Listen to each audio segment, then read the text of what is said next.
Hi guys, this is Pilleater, and I'm talking to a good friend of mine, the Fairy Philosopher. Hello, pleasure to be here. Hi, Fairy Philosopher.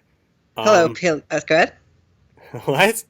Hello, Pill Eater. Yes, that is my name. So, I think it's interesting, Fairy Philosopher, is because you have an interest in paganism, and especially with some of the fairy culture. I'm kind of unfamiliar with it, but I know you must be kind of. Would you say you're an expert? Is that too arrogant? Well, there's just so much out there. It's kind of hard to tell. Because you can really take fairy lore in a different number of different ways. For example, there's fairy folklore and fairy sort of tales. People told in the old days in Ireland. There's also how do you say there's like modern fairy experiences and like new age sort of like clairvoyant, like people who write books about how they see fairies and how to contact them and like what fairies are like and the mannerisms and like how to treat them in a way they like to be treated. So That's interesting because it we're is. talking about that the fairies being treated the way they want to be treated. That there's a supernatural power to fairies. What if it's like, I mean, it's somebody. Most people in America they would be Christian, but like you said, they are. There's certainly a paganism going on. I mean, what part of paganism are you from, and how many people do you associate with paganism relate to you? Well, I don't really know if there's like a specific label I use. I suppose the best one I could really come up with is just like basic like fairy and like earth mother worship, although I'm also interested in kind of like branching out the number of like general kind of pagan deities I might want to worship, and I also really like the Gnostic mythology, and I like a lot of the Gnostic deities. So It's like because here's the thing, I find it kind of cheesy to a normal person because I would hear it and I think of J.R.R. Tolkien and the Silmarillion and like The Hobbit, but it seems it's more than that. Oh yeah, definitely. I mean, this is actually a really interesting part of fairy lore because there's this one guy, I forget his name, but I'll probably tell it to you guys later. He is very intense. He's very into Tolkien lore, and he actually believes that J.R. Tolkien received all his like stories about Middle Earth from fairies. He had this like sort of like imaginal experience similar to Carl Jung, Mm. and he had this sort of connection with the Fey realm. And like, it's not as much that the stories he told were like literally true, but they're sort of like a form of mythology for like our modern age, even though set in the past. If that Hmm. makes sense. Like, there's this whole sense of like this new age of Aquarius will be defined by the personal journey, the personal and our ability to sort of overcome ourselves. Yeah. And that's kind of the idea behind Frodo and Sam going to Mount Doom is they're overcoming their own temptation by overcoming the temptation of power. And that's apparently a message the fairies who are talking to Tolkien wanted to give him. I mean, I'm not sure if I believe this, but it's an interesting story, and I think it really makes Tolkien's stories all the richer and all the more beautiful and all the more wonderful. My one friend who considers himself interested in dragons and considers himself a dragon lorologist or something really Uh huh. strange. I think I'm butchering the name, but he said pretty much the same thing about Tolkien, saying that he basically, like Gabriel to Muhammad, came with a Yeah. message of dragons, but dragons priest is not something Tolkien made up. It's something that he saw. And he's rewriting the tradition. The same way you're talking about that Tolkien received a message about Mm. paganism and putting it through Lord of the Rings, or that there's some ancient thing going on of tradition.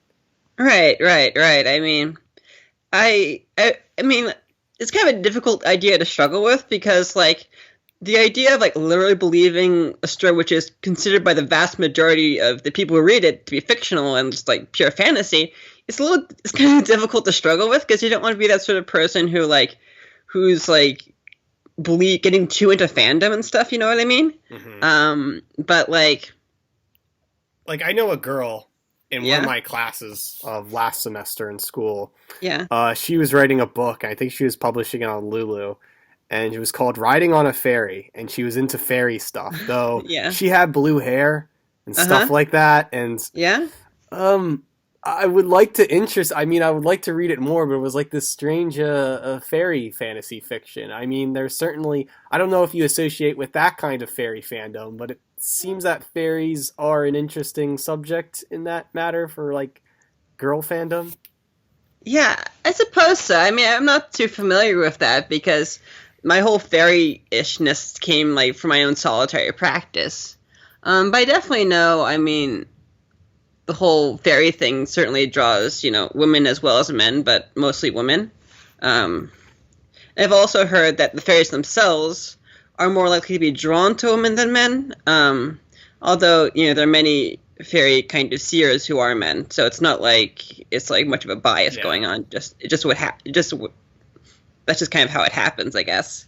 Um, Do you see? but Do you see Go ahead. like do often dreams have revelations to something with like paganism or something? Do you think Um, dreams have some power or no, dreams are just dreams?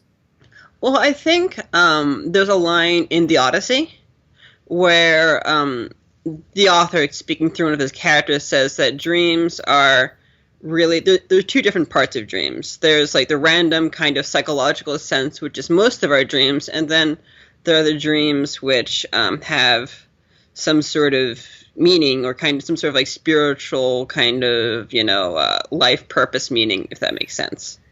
Yeah. Uh, I mean, if Carl Jung wrote the Red Book and the Red you're Book right. was just his dream memoirs, but sometimes the Book could be translated as, extraterrestrial beings are real or he's seen Right. some future outlook of life. How much of that Carl Jung dream archetype is an influence within the whole pagan realm?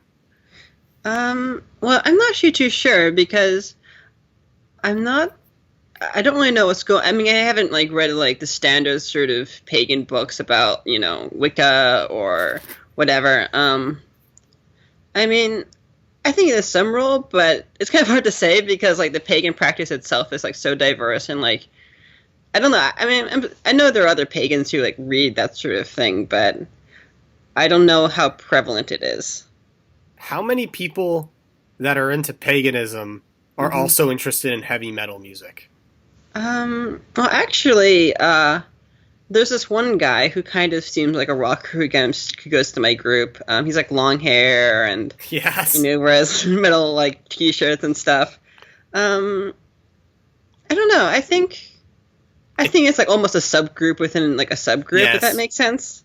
I know. Like, It seems like anybody with long hair, their favorite band is Burzum, is going to have an interest in some fairy folklore. Is that seems to be a majority, or is that just a sub within a sub? Or I mean, I suppose it's kind of hard to say because you know, I assume most people at one point in their line. I mean, I'm sure most of them have listened to heavy metal and they might even like it, but like when you talk about like the heavy metalists, like the people who have this like sort of aesthetic going for them and like yeah, who are really into it, like um they do play kind of their own role in the pagan group, but I wouldn't say it's at least dominant in the groups I go to. have you ever listened to Enya? Oh my goodness, I love Enya. Okay, Yeah, she's great. She is a very sort of just yeah, I just really love her would more music. people be associated with Enya's music compared to the heavy metal Burzum? Would be your more faction or something? Well, actually, you touched on an interesting duality to paganism because there is that kind of like lighthearted, fairy, Yes.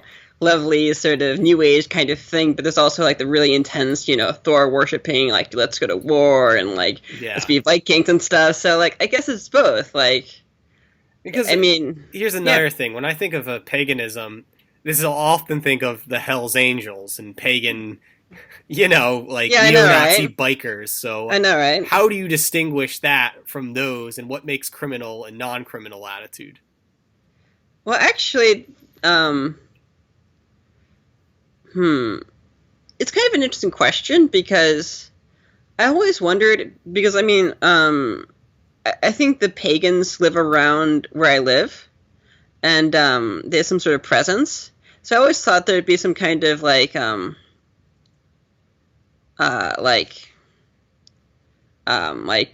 there'd be some sort of like group going to our thing. But it hasn't really happened. Like I haven't seen any like big criminal like biker gangs going to like these little like Wiccan groups. I always had the sneaking suspicion that they weren't like religiously pagan. It was just like a word they used. Hmm. Not that I know much about it. Yeah, so you won't see like. Have you ever met any type of person that had those kind of radical beliefs, or? Um, hmm. I've heard of that. Like I have a friend of a friend, but a friend who has an experience with that in the area. But I mean, I like the whole Asatru thing, and it seems like Asatru has a form of the far right going on. I mean, mhm. if Asatru, you believe you're what, Odin or something, and you only can be the blood of Odin. It sounds very far right or something. Yeah, Have you yeah. ever met like? I mean, there's some people who are like Asatrus against racism compared Mhm. to like Asatrus that are. I don't know. It seems to be that there's also a political divide in this whole thing, Mhm. or are you kind of the apolitical position? Well, I mean, I kind of like keeping like politics out, like Yeah. out of the direct form of religion, even though like I kind of prefer staying. I'm kind of nervous around really violent people. So Yeah, I mean, it's best that you would keep religion apolitical, but it right, seems to me that whenever the case is, the cliche is that Republicans are made up of Christians, and yes, the whole neoconservative thing is both a Christian supporting, Israel supporting religious thing, hmm, right? And then right, it's like Democrats would be in favor for Muslims, and then Muslims would be on Democrats, and then sooner or later, religion, the state becomes the church, and it's almost a part about what produces religion. But do you look at religion in a way as self-actualization and more philosophy, or is this a part of the organic outcome of politics? um, well. I always kind of preferred religion to stay out of like directly political issues because it always seemed like to be like so political, it almost seems kind of materialistic, like to be so concerned with like the everyday going ons of government and like society and the economy and stuff. It just didn't really seem like an authentic form of religion. But at the same time, I can kind of see how these very kind of idealistic visions of how society can be, which are often very political, is tied into like spirituality. Most people will escape from politics and everyday materialistic life and be like Hari Krishna, right? Yeah, The exactly. Hari Krishna seems to be that you shave your head, you say Hari Krishna, Mm, make a chant, mm, and then you become this apolitical thing because you're just mm. escaping from the material world. Right, right. I don't know much about Hare Krishna either. There's just so many little different groups out there. Would you say your part of your religion has like a Hari Krishna belief, or? Um, well, the interesting thing is a big part of paganism is the idea of remaining in the world. So, of course, you have Buddhism and Christian and Catholicism and Hare Krishna. These these groups which have a big focus on like leading a completely spiritual life cut off from society. But one of the things about pagans is like I think a big part of our journey is becoming a part of society. Like the laity is not kind of a downstep from the priesthood. Like they're the same. Like you're sort of it's good to pray and worship the gods. It's also good to go out and have a job and Mm-hmm. participate in the world. Um, that's kind of like the original idea of what a pagan is. Like a pagan is someone of the earth, of the community of the world, and there's no sort of sense of shame about that. Like the world that we live in is like a wonderful place. It's good to celebrate that instead of trying to escape in some sort of monastic or sort of isolated society. If it sounds like if paganism can suit for the normative person who has a professional job Mm. and a family life, then why is there more normative people onto paganism? Is it just a niche thing, or Uh, is it just needs more exposure? I'm not sure. I think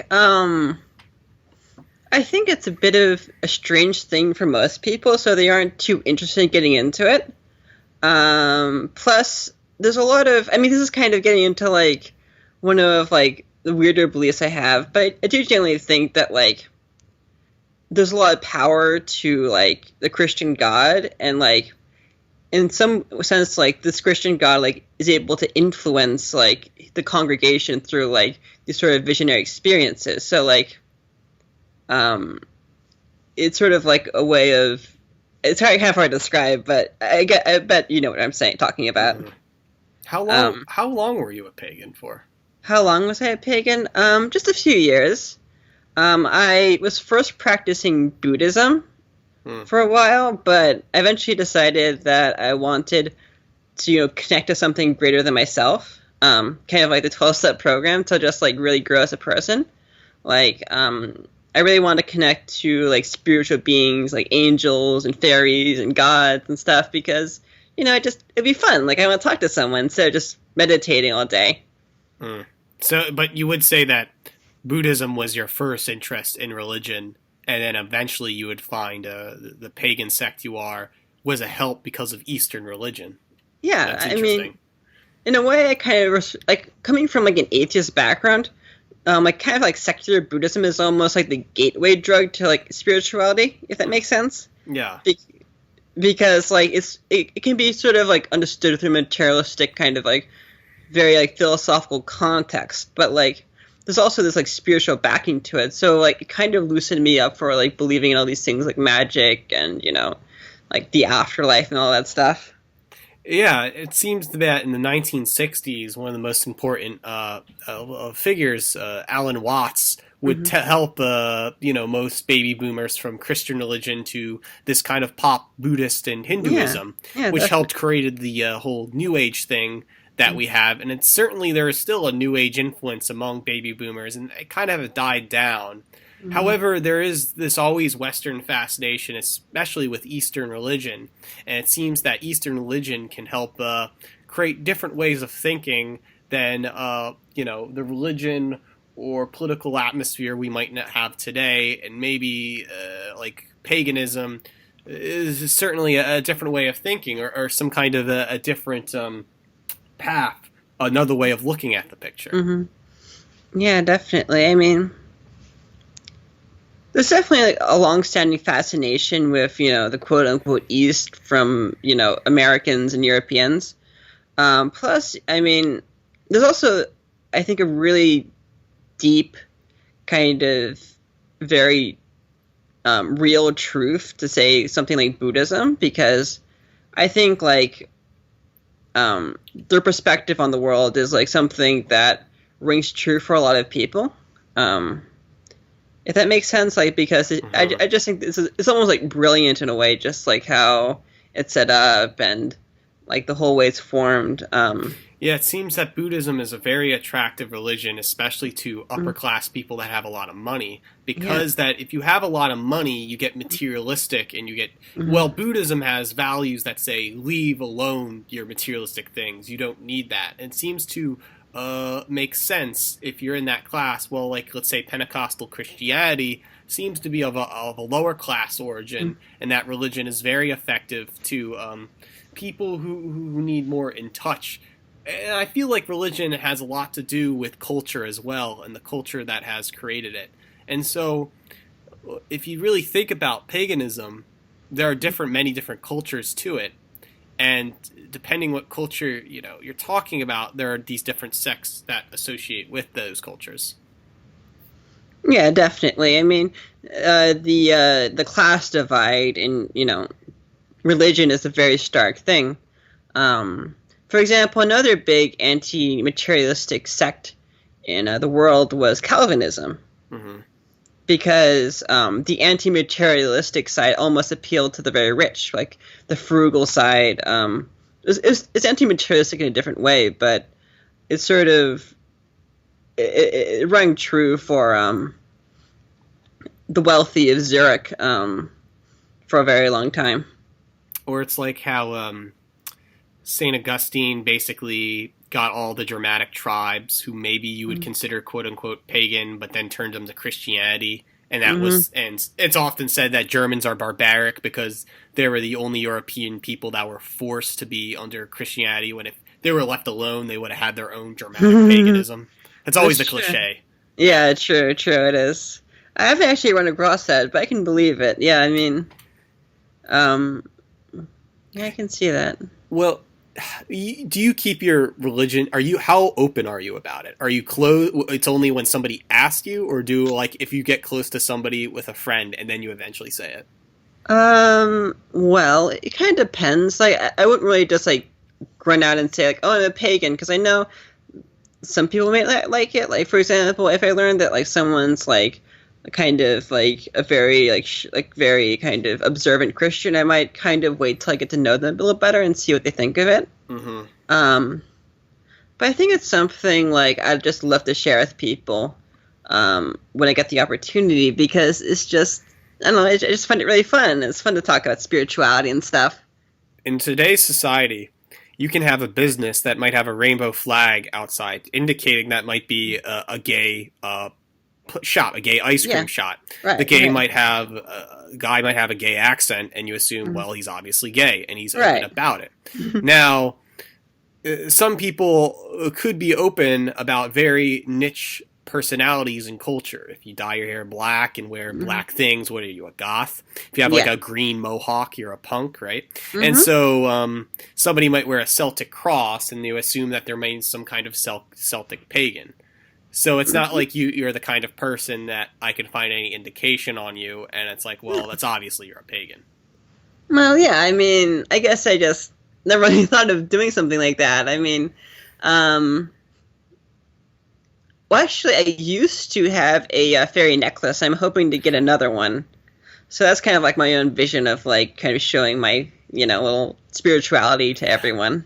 It seems to me that fashion and what you look like does have clothes is power in some Oh form or yeah. another, and that your appearance certainly has an influence on what you have to say about things. I know that itself is very materialistic. I really don't care about my appearance. I just try to wear a nice suit and tie, a shave, and look Mm-hmm. good. But you might not know that I might have interesting things to think about. And so I think that's what kind of society we're in today. With the internet, anybody can go on the internet and learn about anything they want. And you could be a normal person who goes to their cubicle Fortune 500 jobs. And Right. then when it turns out you're a vaporwave cyberpunk fanatic of some Right. religion of sort, you know? In a way, I always kind of liked the closeted aesthetic, if that makes sense. Mm-hmm. Like for example, like I'm an LGBT person. I always kind of like the idea of like not just like running out and say like, oh, I'm this. Like, I kind of like making it kind of like a surprise in a way when someone gets to know me better. That's interesting. Because, yeah, like I guess part of it is something you can do if like you don't really know if you fit into the aesthetic very much, but you still like the idea. So you just kind of like you feel like I'm talking about like spirituality in this sense, but like yeah, I don't know Yeah. this, you know. You know, and I'm thinking of this one Japanese novel, but I'll say it in manga. In shoujo manga, it's always that it's in the interest of a Japanese girl falling in love with a man Mm-hmm. now, or a young teenager. And in yaoi, yaoi is a form where it's men on men love. Some say it's Mm-hmm. gay, but it's not exactly American prideful homosexual term. In the Japanese context, it means that it's just a girl is viewing these things and she's kind of getting sexually loves when men touch each other. So Mm-hmm. there's this common theme Yeah. in Yukio Mishima's Confessions of a Mask that a Japanese man, you can't tell if he's gay or not because he looks like everyone else. He has black Mm-hmm. hair, he has a suit and tie, he looks really nice to talk to. But then Mm-hmm. all of a sudden, when it turns night, or in this situation, then he becomes a cross dresser. He looks like a Mm-hmm. woman. He becomes a different side. The moon comes out, and it's this person that's totally different. And so in this one yaoi I'm thinking about, there's several yaois. I don't want to give out a particular name. Mm-hmm. Um, you might have this fascination with this stale. I'm going to work hard on my homework. I'm going to get A pluses. I'm just going to be a good Japanese man. And it Mm-hmm. turns out on his gay or homosexual side, he's a cross dresser. He's Mm-hmm. this flamboyant character that does not match his first daytime professional interest, but he can Mm-hmm. only dress in that only on certain hours of the day. Mm-hmm. So it makes me think that if you go to a pagan event, you can Mm. only show your true interest. That's what you really like, and show some kind of identity. When everyday life, nobody can really tell you're a pagan. Right, right, right. In a way, that's actually a very kind of common thing throughout history. For example, many religions have, and many individuals of major religions have kind of this double-sided nature to them. For example, people still worship the pagan gods and still like carried on pagan traditions for a very long time in European history, even after they're supposedly converted to Christianity. Um, Mm-hmm. One example I can think of, not necessarily in Europe, but I saw a documentary about Buddhists in Sri Lanka who, would worship and give alms to the Buddhist monks, and then at night they'd go off and they'd sort of go to a shaman and they would sort of communicate with spirits and sort of like, do all that sort of, do things like that, even though like, I just kind of like find that like almost like that very like that shifting between identity Yeah. very interesting. Like, if I go and we hang out, it's a Yeah, Saturday or it's a Sunday, yeah, and I am in my normal clothes with mm-hmm, with an uncut beard and curly yeah, hair because I never really mm-hmm, showered because I trust other friends to say this is me without the mm-hmm, makeup on. Then let's mm-hmm, say I go out with my girlfriend, we go mm-hmm, out to the city. I start wearing flamboyant anime mm-hmm, clothing, funny colored right, shoes, and mm-hmm, different things. And if you look at me again, you say, "Wait, it's that weird looking mm-hmm, kid that looks like a nerd, and now he's all yeah, clean cut, and mm-hmm, he's with a certain different group of people that changes his persona." mm-hmm, It's funny to think in those terms. And yeah. how is that really a schizophrenic thing, or is it the same person? We just don't know the other person's side or how honest they are. Well, really, I mean, I think this idea of like having a public and private life is kind of within like most cultures that I know of. Like it's just like you kind of dress for the occasion, and there are things like there are certain sides of your personality you might trust to certain people, and there's certain sides of your personality that come out when you're with different people. Um, hmm. It's pretty interesting, I guess. Yeah, I'm saying this is because I Mhm. think we live in a society today where Yeah. people have to go and do normative things in order to get Hmm. money or to put an impression on people. Only Hmm. then, when they get certain freedoms, do they Right. Right. act differently and do these things like you going to a pagan event or Hmm. me doing other things and associate. Hmm. We might have something called guilt by association. That if you might Right. hang out with certain bad pagans like the Hmm. Hells Right. Angels, you Hmm. might be a violent criminal type, which is not true, Hmm. and I might be associated with something, and that's not me at all. It seems that people are very not closed-minded, but they certainly have inner instincts and make quick prejudice and judgments upon people rather than the individual preference, Hmm. which we attend to. America tends to have high values. Do you treat people as individuals, or do you think that there's more of a people's, you can understand things on cultural sense? I think it's a combination of the two. In a way, it's very difficult to separate how one influences the other. For example, I was just thinking about this the other day. I realized that like most of our decisions and most of the things we do and most of the things we believe really aren't genuine like things about us. It's just ideas we've inherited from society because that's what we've always been told about. But on the other hand, there are always like certain issues that we come up with our own, on our own, and these issues uh, are very true to our own identity and our own kind of personal life experience. So, I mean, I guess it's a bit of both. Although I'd veer more towards the individual side. Do you think a white nationalist could fall in love with a feminist? Um, well, there are many different forms of feminism. For example, I'm you using could the. have, I'm saying the something the two the outrageous forms fall in love. Something that's two of the. uh, yeah, I mean, if I don't know about that. I mean, the interesting thing about like white nationalism or that like that really far right ideology is that it's kind of, it affects people's personal lives a lot in a way, because it's just like, oh, like my, like if someone was like, oh, if a girl was like going out with like this like white nationalist guy, and like she just happened to have like friends of a different color who weren't white, then she might be a little nervous about like introducing the two, and like, That's you what I'm know. saying is, can the Mhm. lion love the lamb? And can the lamb love the lion? And our rhetoric is just nothing more than us dividing one another. And it turns out that you might have huger opportunity with a person you might consider your Yeah. enemy. Maybe I say, can a Nazi love a Jew? And not, well, that's a little different. I'm being Uh, abstract here. I'm just being. right. Well, hmm. I'm, well, I guess the fascinating thing about this is I'm going to get like a little like personal and vulgar almost, but there is this sort of, people are often attracted to what they're afraid of. Yes. So, like for example, like you might have this sort of complex about something, and you might like feel very afraid of, I don't know, a different religion or a different ethnic group, because it's something very visceral there. But in a sense, you get attracted to something that scares you, which I don't understand at all. But in a way, there's this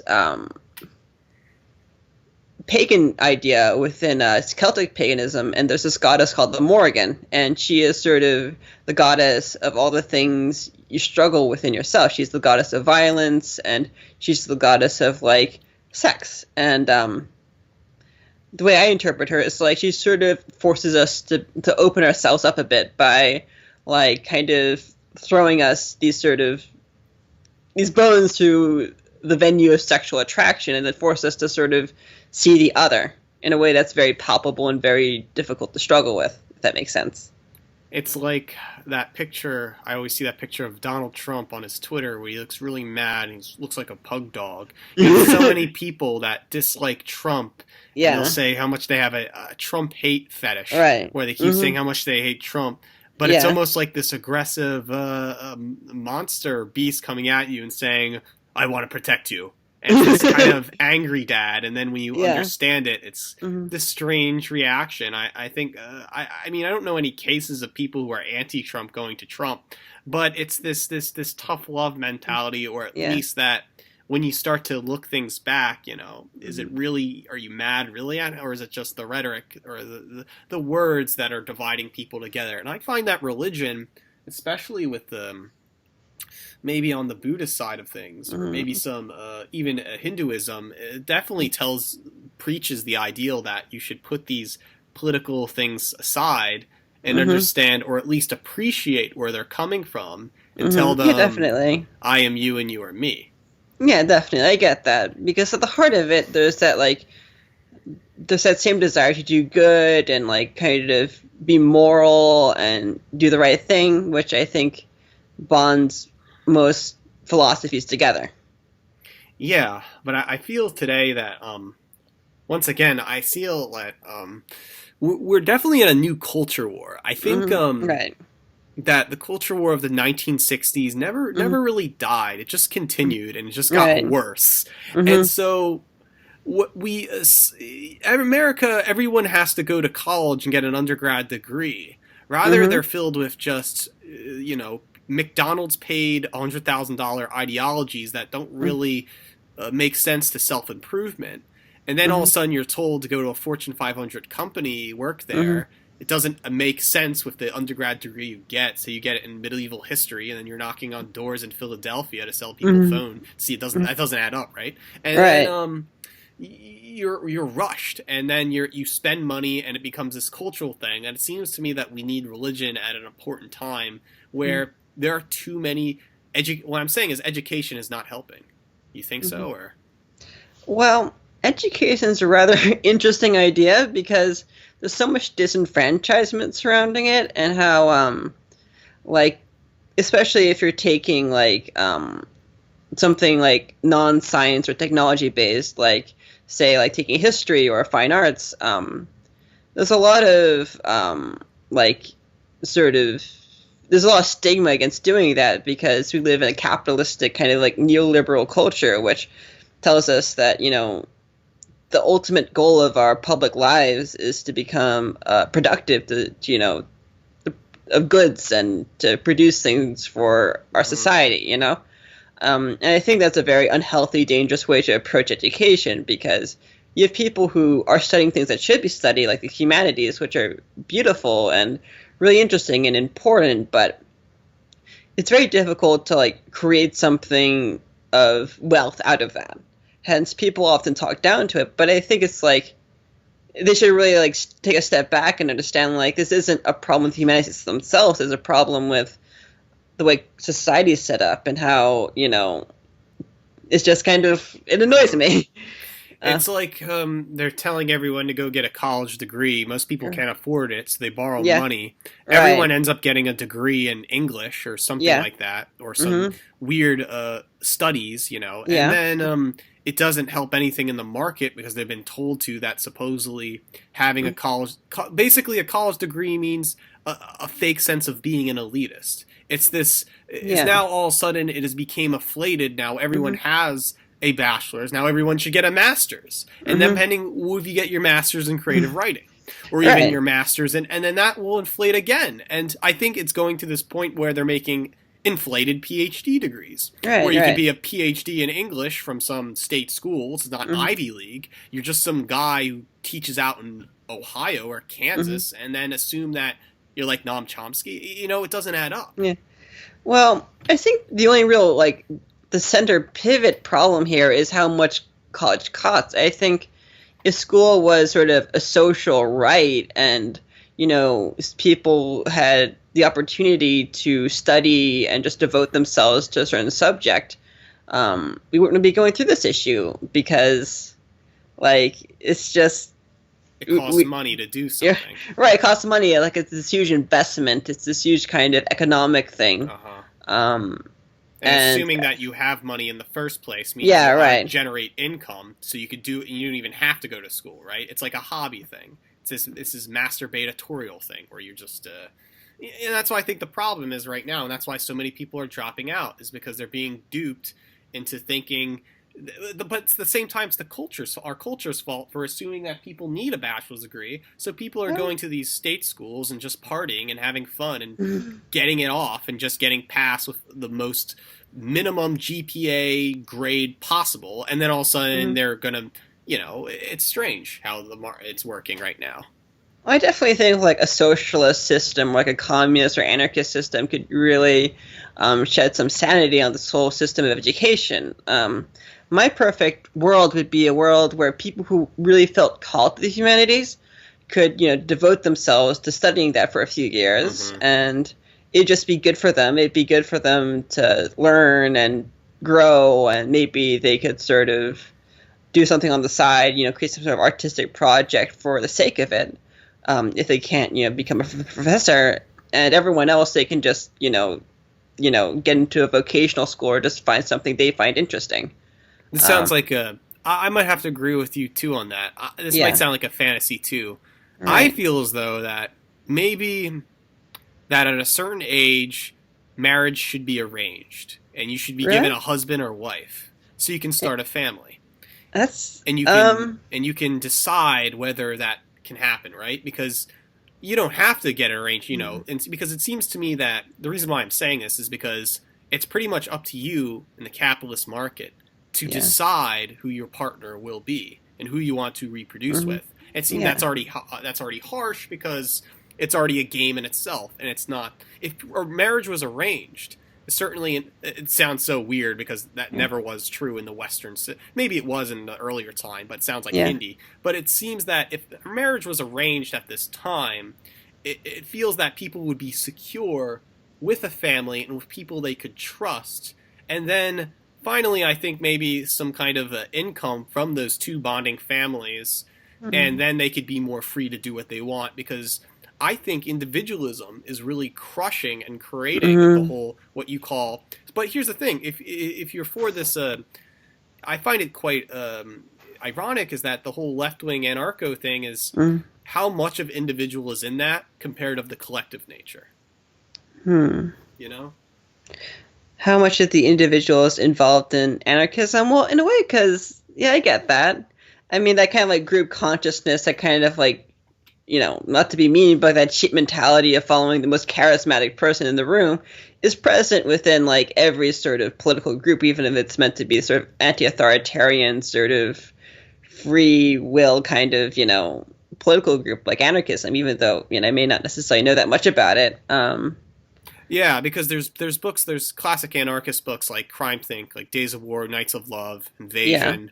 Hmm. Those are the classic West Coast anarchist theory, where it tends Yeah. to believe that you could do whatever you want, but the system's not making you do that. So and there's no such thing because everything's an illusion. So you could pretty much do Really? what you want, and that's kind of the Crime Think theory. However, if you go above that, you start to realize that it's extremely autonomized individualism, and that Hmm. everyone is considered an individual, and there is Right. no collective nature. Basically, the individual hurts the greater good, and it doesn't have people's liberties compared Wait, to, you know.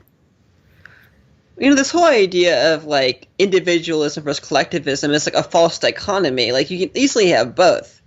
And the way you do that is by just having like a very strong social safety net, this sort of like this strong kind of support system in society to make sure if you kind of fall off, well, we'll just kind of put you in a place if you're safe with it.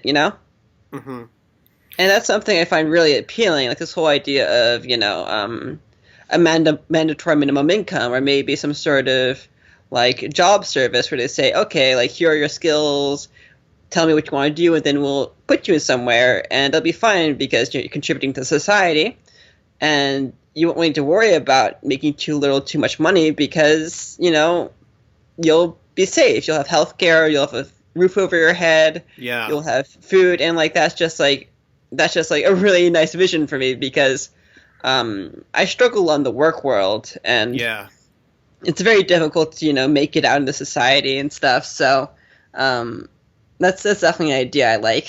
That's it's the funny part is to imagine that our election has came down now as Donald Trump being our next president. Hmm. However, a year ago, the biggest important Democratic candidate was Bernie Sanders, Right, right, and right. Bernie Sanders was making that democracy now, Jacobin mag, Uh, socialist ideal right. popular, compared Yeah. to Donald Trump's alt right backgrounds, where that has became the winning throne. But it Mm. shows you that could this pop socialism, Yeah. are more people asking for socialism in an age that's do you think that maybe some kind of new American socialism is happening, or is it Hmm. kind of a death of something that has happened before, or is it just evolving? Well, the interesting thing about that, I think, the quote unquote common person always has some socialist tendencies to them. Because when like people have done polls about like what they think of what like Americans as a whole think about like universal health care or free college education, like they are overwhelmingly in favor of making these things free. It's just that the wealthy and the major corporations control our government and our media, hence these ideas are created in a way to make them seem implausible, even though they're supported by the vast majority of the population, as far as I know. Um, Yeah, because it's people would vote for Bernie Sanders socialism because it right, provides security. right, exactly. You can't pay for college, so there'll be free college. You Right, can't get a job, so we'll give you a job. It right, seems right. that people have now given up on the competitive nature of the Hmm. capitalist market, which includes being a striving individual, and just want everything, not to say for free, but have security is more likely. And now that's considered radical because it really goes against Hmm. the whole free, you could do what you want in America. And Hmm. now the thing is, I do believe in the security aspect, but it's also at the same time of helping out the greater good and not just Hmm. giving out free stuff to people who are Hmm. just, it's that's why people criticize Sanders Hmm. socialism, is because it seems Hmm. like you're just going to spend more money and just make the system more weak, and we're forgetting why we're, it's like you're escaping from something compared to making sure people live out good lives. Well, I honestly think most people would still be willing, like, people would actually be more involved in society if they're given a bit of guidance and they're given a bit of Hmm. security and a bit of, like, direction. And, if that makes sense. I think religion plays an important part in that, Right. especially that now this is why people family plays an important part, because family Mhm. is a basis for most Yeah. civilizations and most tribal elements. especially that if you trust someone, a stranger, as your brother and sister, Mhm. you're more likely going to be living in a secure society. And Right. Mhm. that is, I think that's also the basis of why people have trust in their own race and there's racial backgrounds, is because you trust someone who's similar to yourself. In a way, I mean, the family stuff I can really relate to because like that is like kind of like almost like the um the inherent sort of like system of authority and like organization in like human lives. You know, it's like you owe kind of like allegiance. You kind of like owe you're in debt to your parents, and you kind of like help them out, and they give you something. So I can definitely see that. The idea of like families and like old kind of tribalistic patriarchal, I mean not patriarchal, but like tribalistic kind of ancient societies, that's a very strong thing. um so yeah, I can definitely see that, although I don't know much about race. Uh I guess I like multiculturalism, I like diversity and sort of having different perspectives, although How part of me. much how much of multicultural and diversity benefiting right now the American situation, or has mm, it created racial tension, and such movements like Black Lives Matter is mm, rather a reaction to that project and it's rather making our situation worse? Or do you think, how is it to mm. improve upon that relationship? Well, I think the effects of multicultural are for the most part pretty benign. I mean, if you live in, Philadelphia, it's not like, I mean, it's actually pretty easy to get along with people if you're a different race after a while. It's just like, okay, like I know I grew up in a majority white and some Asian like community in the suburbs. So, and I'm a white woman, and I would sort of, whenever I met someone of a different race, I'd kind of get a little nervous, but after a few minutes, after a few days of talking to them, it would be like a very normal, easy thing to get along with. And I feel if I lived in like a majority African American area, as long as it was safe and okay, I could get used to that pretty easily. It's, you mentioned also races being in different socioeconomic groups, and you said that Oh you lived yeah, in a white and Asian neighborhood. right, How right. many of Asians are in your upper class neighborhood? And I Um, seem to notice that myself, that yeah, there is now not only that there is a Waspian elite yeah. once there, but it seems to be being replaced or heading side and side with a Mm-hmm. Chinese, maybe even Mm-hmm. Japanese side. Oh yeah, definitely, definitely. I mean, statistically speaking, Asians are actually the wealthiest, like kind of like racial group in the United States. They just barely beat out whites because a lot of the immigrants who have come over from like Japan, Korea, and China are very educated, and I mean, I'm sure there are other reasons as well, but they're able to really put themselves in professional careers. Although there is sort of a um, a group of working class and poorer Asians as well. Yes, I like to Uh, talk about that too, saying yeah, that even though it might be that the stereotype is that they are, of course, in positions of power, they are yeah, also can seep through and go to lower classes. yeah, However, this is something I usually talk about, especially in Asian studies, is mm, that they seem to, with the Chinese method, is to get their women out there to different races because really, the ideal is that if they have children, it's going to be Chinese. It won't be the other side. They'll mm, just be benefiting the Chinese empire. However, they'll it's not like they'll be in this egalitarian Chinese society. It's just that there's a hierarchy between pure Chinese, half oh, Chinese, quarter Chinese, but you should have authority interest into the Chinese. And it could happen both in the lower classes and upper classes between getting a half white, half Chinese lower class, and then you have a half white and half Chinese upper class. However, I think that the upper class is having its own unique culture of its own, and I think that they might be a part of that stuff white people like, elite class. However, they try to avoid that term because if you're white, you're supposedly racist and oppressive, right? So if they ignore their white side and say that they're on their Asian or Chinese side, they're immune to that. And so it's this funny thing that's happening, this culture. I don't, some people have called it Asian American culture. I don't know. I think it's this new white Asian culture that's happening in most mm. major cities.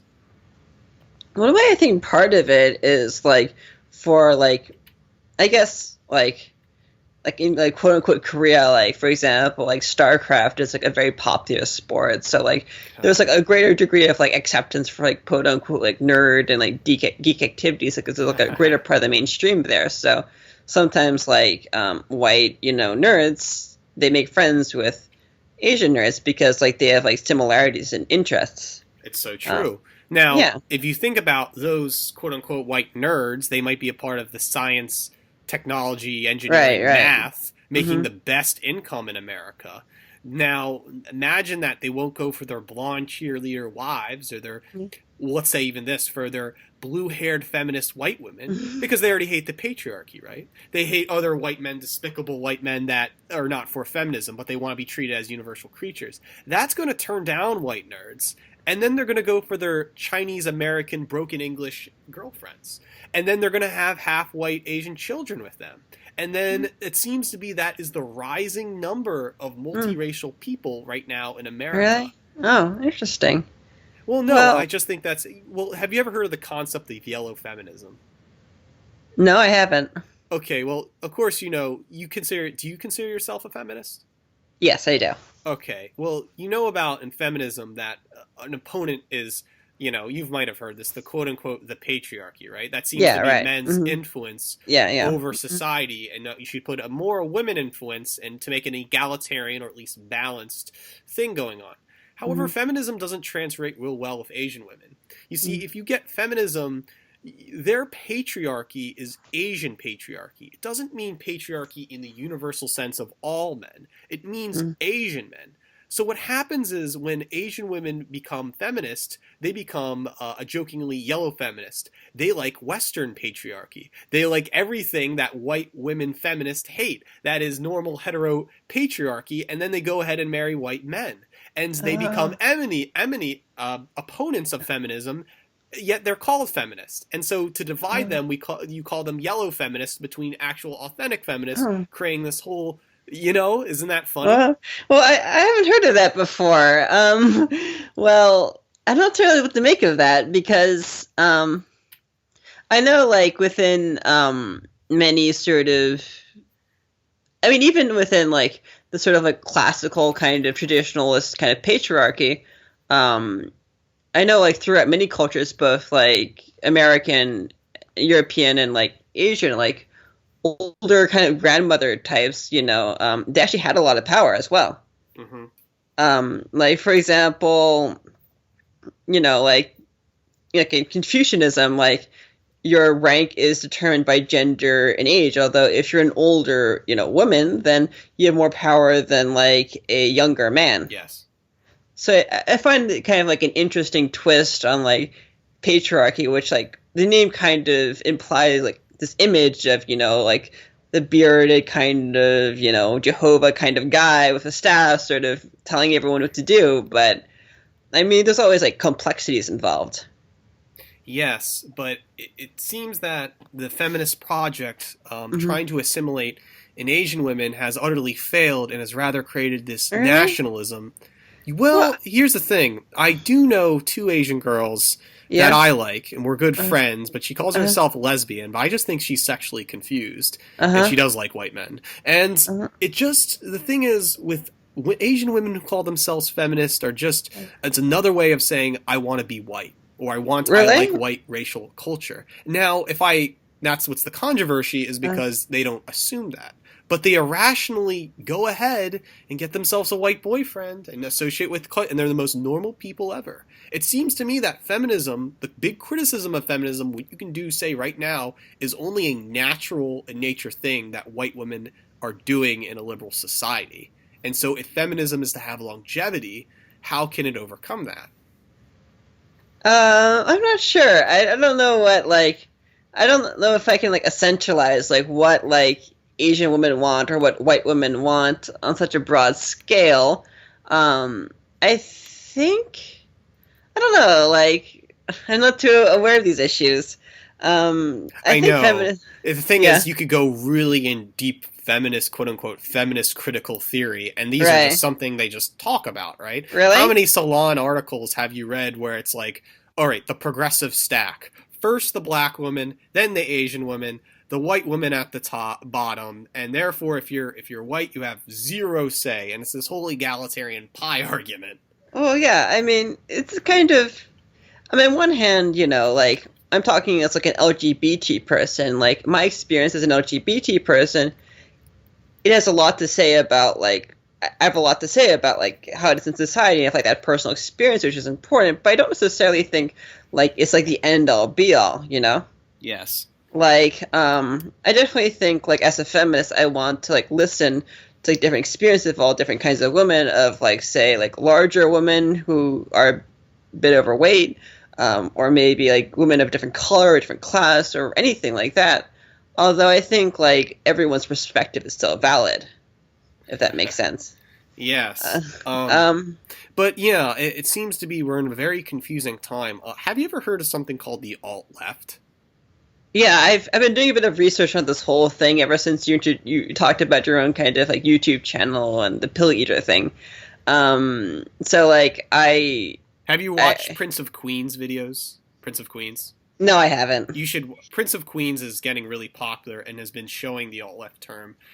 He's one faction, but there's also www.altleft.com by Rabbit, Okay. which is Oh yeah, I went there. that's the left wing faction of alt right. Yeah. Prince of Mhm. Queens would be more on the left, with just anti social justice warrior culture and Oh yeah. anti brat. The typical bratty feminist who thinks she's.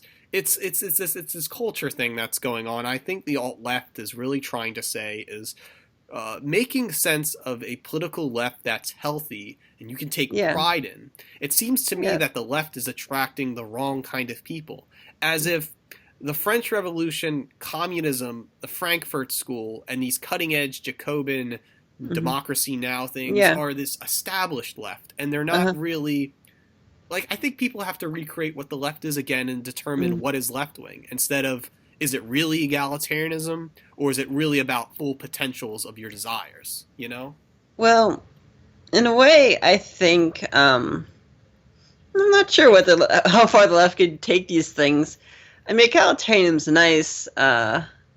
But is it really left wing or is it just equality? It doesn't mean equality is left wing, does it? And that's Does another it? art. That's a thing you have to open up. Right, right. I'll have to do some thinking about these issues. Although, I mean, I think. It's like, isn't there equality on the right? But the right wing being the classically inegalitarian policy is, you have to think, is equality a left wing? It's not. I don't think it's left wing or right. Equality is equality. Yeah, that's true. That's true. I mean, I think it's kind of. I mean, one of the strange things about political discussions is like people often talk about their values in such like broad terms, like I believe in freedom, or like I believe in equality, or I believe in whatever. But like, the thing is, like the vast majority of people don't actually like oppose these ideals in principle. It's the specifics that like people always get like mixed up on.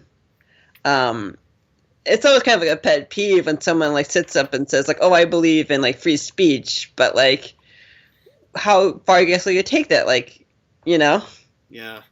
Yeah, there's certainly a lot of politics, and I think we are now in a SoundCloud generation where Yeah. politics is you can make up whatever you want, put it Yeah. up on YouTube, and then you're gonna have a following. It's great. It's just like Yeah. subgenres of music, and it's fantastic. People get all nervous and controversial about it. That's just the Yeah. professional world. But when you're on the internet, it's a whole world of freedom. And sooner or Yeah. later, the internet world is going to become reality. It's amazing that Hillary Clinton has made a speech on the alt right, which was something Yeah. so obscure in the underground, and now it's Right, a cultural right. lifestyle. I mean, yeah, so it's just this thing. I mean, I'm pretty new. I mean, I've been aware of like the men's rights movement for a while. And I know that there have always been like these sort of like kind of like racist groups like Stormfront and like all that stuff. I guess it's kind of like becoming a new movement. I suppose it just kind of proves that like in a way, like society moves in cycles because it's not like okay, like the civil rights movement's over, like now it's a time of freedom and equality, and we've like solved these issues. Like just like a sort of kind of like consciousness, a desire to like return to like the way things were, or like kind of fall back onto like a certain type of thinking, no matter where you are, you know? Yeah. I know it's like a Kali Yuga, Are we in Yeah. that phase, or is it going to Hmm. be back to a spring, summer, autumn, winter, or is it like a golden, silver, bronze age, Kali Yuga? Right. You could Right. think of that Right. in terms of esoteric Hinduism, but Hmm. um, we're reaching the hour, so we're Okay. going to close the conversation here. Is All there right. the Fairy Professor? Is there anything else you'd like to say, or your latest activity? Fairy philosopher. No, Any just anything you want, future plans, or well, I'm probably going to start up a YouTube channel called the Fairy Philosopher, so maybe you could link yes? it with your other thing, and I'll start making videos about whatever's on my mind. You should do that. I've been starting this and everything's been going great. It's just That's growing great. from there. And That's yeah, awesome. it's YouTube's definitely the way to go. So yeah. Yeah, I love YouTube. Yes. All right. That's great. Thanks talking to you, Fairy Professor. Talk to you next Nice, time. nice talking to you, Pilleater. All right. Bye. Bye.